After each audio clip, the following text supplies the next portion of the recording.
Welcome to the final edition of Maple Leaf America from the Sunshine State. Living the fun life here at Busch Gardens in Tampa. We'll meet an ex-Leafs goaltender, check out a new hockey league in Florida, inspect the Tampa Bay Lightning franchise, and swim with mermaids on this episode of Maple Leaf America.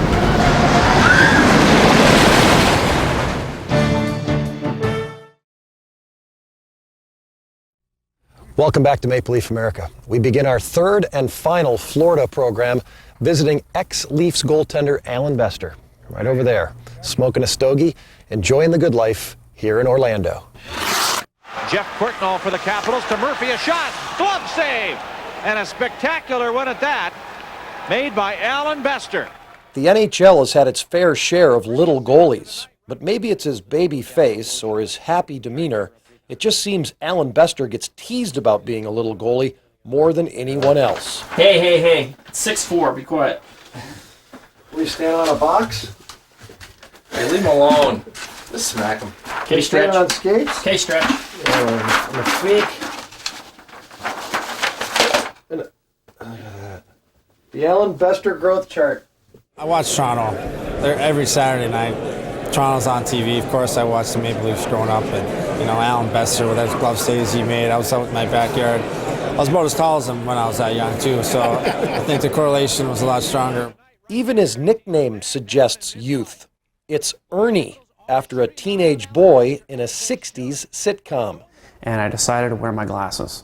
Well, I had a pair of gold rim glasses that I wore, and Billy Stewart took a look at me and went, "It's Ernie Douglas." So from that point on, no one's let me forget it. It died for a couple years, and then Russ Courtnall and Mark Osborne revived it because they knew I hated it. So it stuck for a while.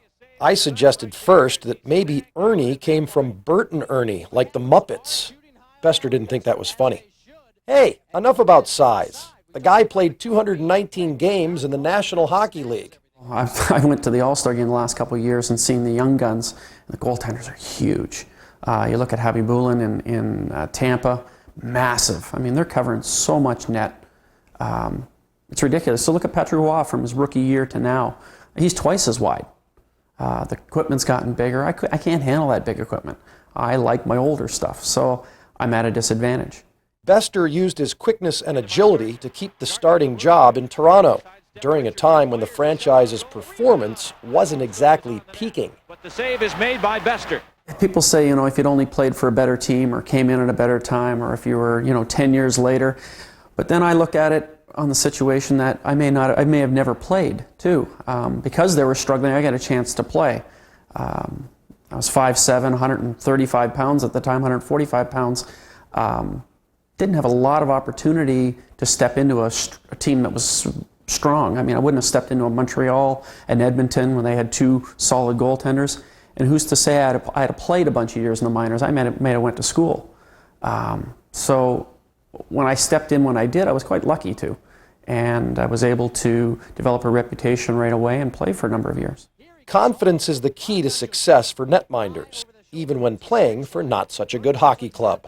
Went in my first game against Winnipeg. And Rick St. Croix had been pulled, and they put me in for the third period, and I ended up making a nice pad save. Guy threw it across, and I slid across my pad, made a save, and that was probably one of the first big saves I made, and thought, hey, I can play in this league. Bester had consistent confidence against some of the league's very best. The one guy that, probably the best player, besides Gretzky, I played against over the years and played a lot of years against, was Stevie Yzerman. But I had good success against Stevie. I mean, I always played well against Detroit, played well against Steve Yzerman. So he wasn't the guy who had my number. It's kind of hard to say. Brendan Shanahan, I know, scored a hat trick one night on me. There wasn't really anyone that I felt had my number. There was guys that I had to key on and play against and worry about. Big goalie, Hamilton native Ken Dryden, grew up loving the Leafs and hating the Canadiens. He played for the Canadiens. Little goalie, Hamilton native Allan Bester, grew up loving the Habs and not the Leafs. He played for Toronto. To step in there and play my first game with the Leafs, back in '84 against Chicago Blackhawks, that was just beyond words. And probably I was too excited to be nervous about it. I was in a situation where I was just going out and do the best I can. It was awesome to play against Guy Lafleur when he was with Montreal. That was one of the things that was neat for me. It was really one of the defining moments for me as a 19-year-old to be able to play in Montreal against Guy Lafleur. That was something big. There's something big for me to still look upon, you know, and Mike Bossy with the Islanders and, you know, guys you played against over the years, you think, wow, you know, I got to do that. I mean, it seems like a lifetime ago for me now. It was, in fact, 11 years ago when Boester's full-time NHL career ended. He did pick up 10 games in Dallas in '96. Mostly, he played in the minors from '92 to '98, ending up in his eventual permanent home, Orlando. So far removed in so many ways from Toronto. When I started out there, it was hilarious how much media pressure, or not pressure, media exposure I got being a 19-year-old stepping into the NHL and looking like everyone's paper boy, as they used to say. And they were looking for a story, so I was it for a while. And then later on, as the team struggled and things happened, it became tougher. I mean, expectations were a lot higher. Things didn't go well. Coaches, management, you know, you'd have different statements back and forth, and you always seemed to have different things going on behind the scenes. So it became tough towards the end. You know, if I let a bad goal in Orlando, or a goal goes in, I don't have it in the newspaper the next day that in 3 newspapers that management are thinking about getting rid of me, or the coach is blaming. You know, you don't have that here. He also doesn't have to shovel snow. He does have a real job, however, spending the last 4 years in the hotel business. He also has maybe the ultimate challenge, raising 3 daughters. Especially when they both get into the teenage age, and I've got one right behind them, so it's interesting. You know, we do the best we can, my wife and I, and the nice part about it was my wife stopped working outside the house when Cassandra was born, our first. As a parting shot, Boester also knows what's good for the NHL. Looking for scoring and wide-open action? Forget obstruction crackdowns, removing the red line, goalie pad regulations. The best case scenario is go to Olympic ice, but that's not going to happen. You're going to give up seating. You're going to have to change a lot of rinks. It's going to cost too much money for the owners. So I don't think they'll go to Olympic size ice, although I think that would help a lot because the players are so much bigger now. Bigger than Allan Boester, that's for sure, but only in stature. What a save the young goaltender made there.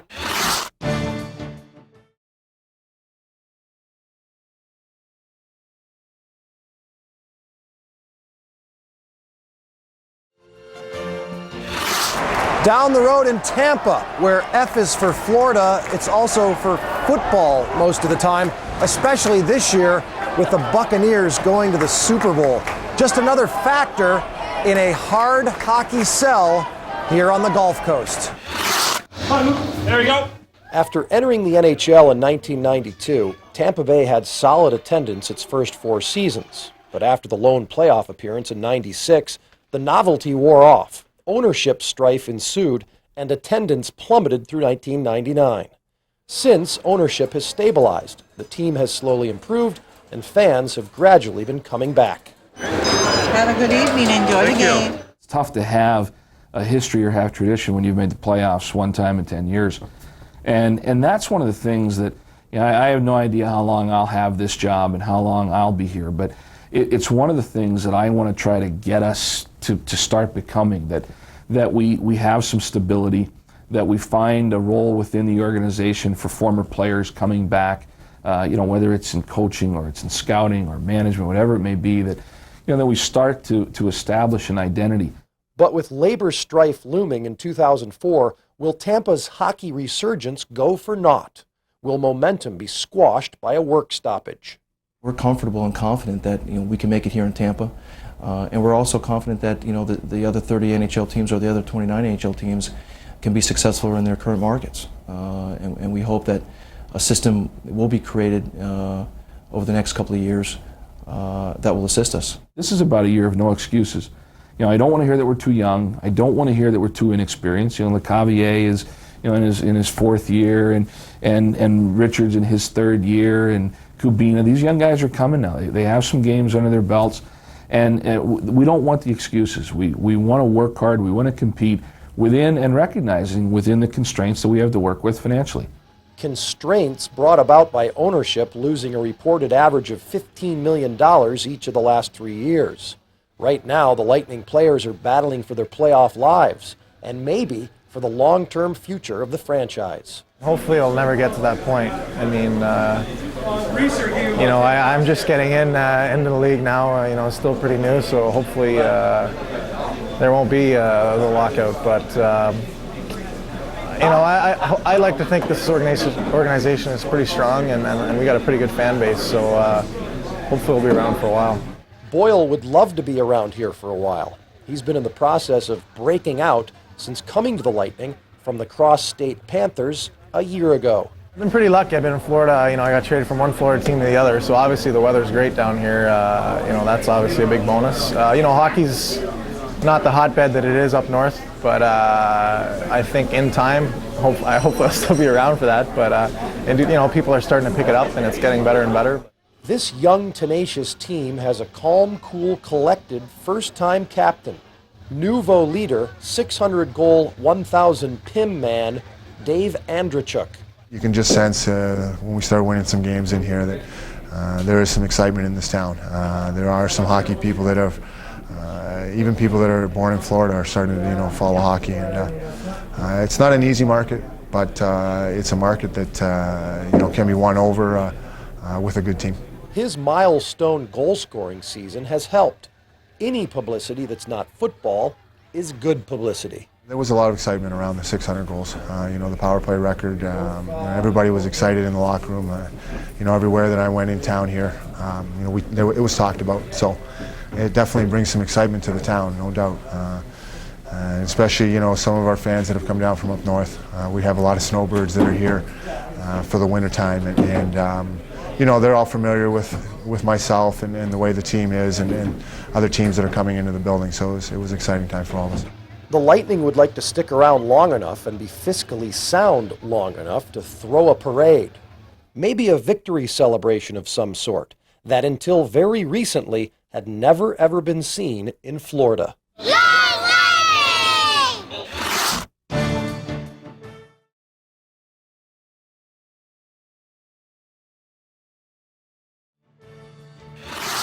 Definitely not a hard sell in Tampa is the weather.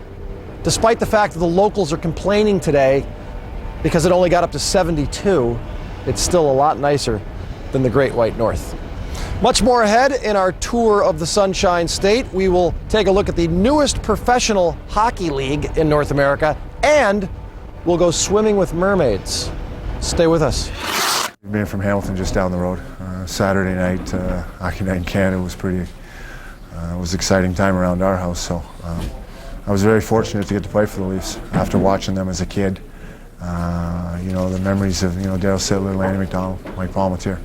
These are guys that I watched growing up, and to put on that Leaf jersey was pretty special to me. This is Andrew McPherson. I'm here watching the Tampa Bay Lightning. My favorite Leaf is Doug Gilmour. I'd like to say hello to all my friends back home. Finky, what's up? Hi, I'm Mike Lindsay from Port Elgin, Ontario. We're here at St. Pete's watching Tampa Bay Lightning. My all-time favorite Leaf have to be Dougie Gilmour. He's playing for the other team tonight, but I do like Darcy Tucker too. He's pretty cool. And I'd like to say hello to my son Alexander Lindsay, and my roommate Dan Zarell.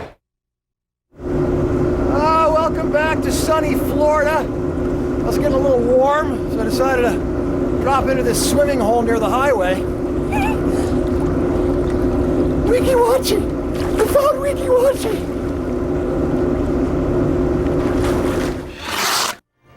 Legend tells us these undersea people were known as mermaids.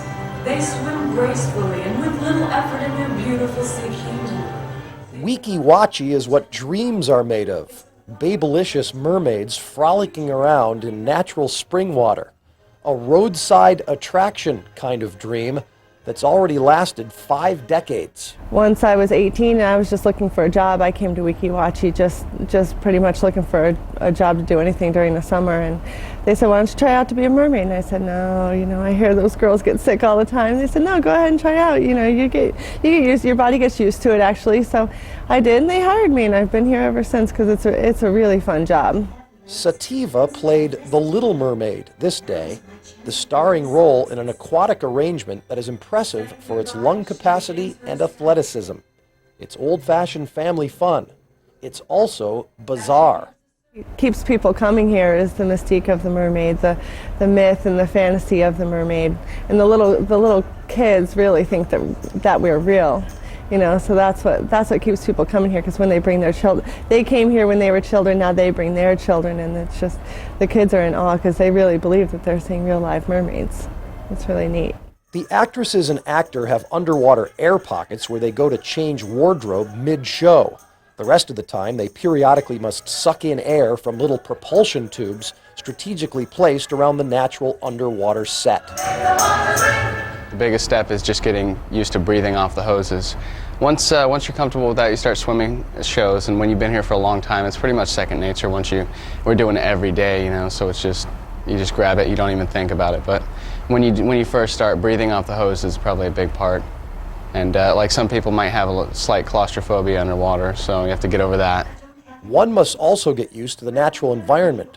The show area is part of the Springs, which runs into a river, which runs to the Gulf of Mexico. Turtles, fish, and less frequently alligators will drop by for a visit.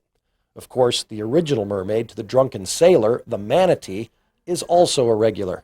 Supposedly they used to mistake manatees for mermaids when they haven't seen women in a really long time. Weeki Wachee is such an institution, it's actually its own town. Officially the smallest in Florida, with 7 full-time residents. No parking tickets or the frills.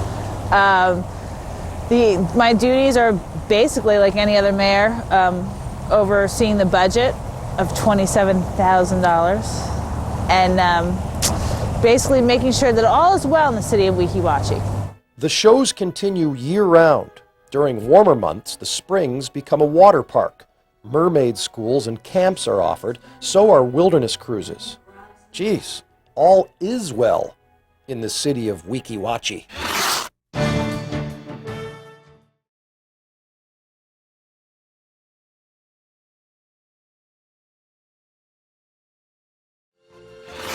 Life is truly wonderful under the sea. We'll be right back after Miss Funny Hockey Fan Photo. Yes, time for another funny hockey fan photo. And once again, we're making fun of New Yorkers at Madison Square Garden. It's the bourgeoisie edition of Funny Hockey Fan Photo with Charles and Boopsie. We eavesdrop as they look at the pain and anguish on this young hockey player's face behind Mr. Brad Park. Oh, thank you, Charles, for bringing me to the bloodletting. And you thought I was taking you to the Lincoln Center for the Performing Arts. Look at the peasant grimacing in pain. I love it when the barbarians bleed so. You know, Boopsie, they say these intolerants will soon be making as much money as us. No, Charles. Moving to the Upper West Side over my dead body. You know, Boopsie, I could have that arranged. Well, there you have it. And just so happens that most of the guys playing now are making about as much as Charles and Boopsie were making about 25, 30 years ago. My name is Hardy Henry. I'm from Southampton, Ontario. It's Saugeen First Nations number 29. We're here on a great time. We had a really good time with the sun and the weather. Good hockey games. My favorite player is Tim Horton. Welcome back. Did you know that North America has a new professional hockey league? It's called the Atlantic Coast Hockey League. And since we were in Florida, we decided to swing through Orlando to the TD Waterhouse Arena and check her out. Who, what, where, why, and how? Just when you thought we had a little minor league stability and predictability, along comes the ACHL, the Atlantic Coast Hockey League. It's been a little different because it's a new league. No one's really heard of it. You try and explain that it originated kind of like the Sunshine League a few years ago and then folded But it's a little different. I'm trying to explain that there's only 6 teams because it's starting, and but hopefully it's going to expand and get a little bigger. It surprised a lot of players throughout the league, and it surprised a lot of the fans. Orlando's used to having the IHL here, and I mean, we're not the IHL, but we're trying to do the best we can to keep a winning tradition here in Orlando. The last ever International Hockey League champion came from Orlando, the Solar Bears. They ceased operations when the IHL disbanded during the summer of 2001. Devastated when they quit. So we had promoted it as much as we could among our friends, and we got everybody to buy season tickets that we knew. And then when these guys came, they called us and said, hey, you know, they're starting this team, are you interested? And we said, sign us up. So we're season ticket holders from the first week. We had season tickets for the Solar Bears for 4 years. We moved here 5 years ago. And we had season tickets for the Solar Bears for 4 years, and now we have season tickets here. Orlando is the best on-ice team in this 6-team circuit, despite already having one franchise relocated during Season 1 and another on the way out soon. League ownership plans to stabilize and expand. Average league attendance is about 2,300 a night. Depending on what happens with the East Coast Hockey League, I hear there might be some teams defecting from the East Coast coming to our league, but that Savannah will be announced shortly for next season. Looks like Asheville, North Carolina, definitely Miami, and probably one more team, maybe Birmingham. The caliber of play is hard to pin down.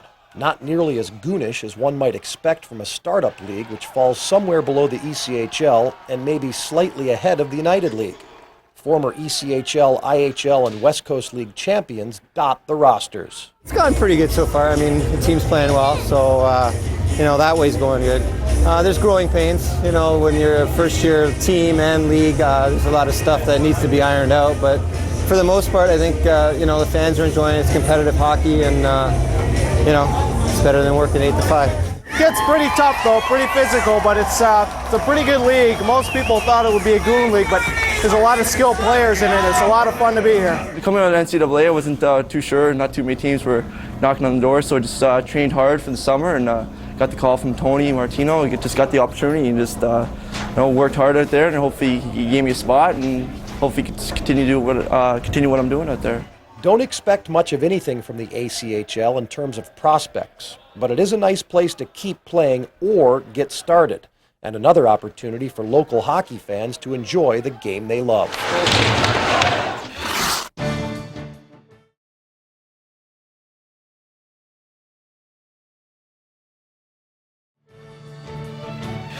These, please. Absolutely. Young Andrea from Sarnia, Ontario. Thank you very much. Enjoy. Wrapping up our 3 weeks here in Florida at Busch Gardens in Tampa. A rare look at our co-producer, my Irish-Italian friend, Dave Falcone, who's always in disguise. Look at him, Mr. Incognito himself. And let me tell you, Dave has diligently been watching me work very hard over the last 3 weeks. And we wrap things up with a hearty cheers and this fine American brew.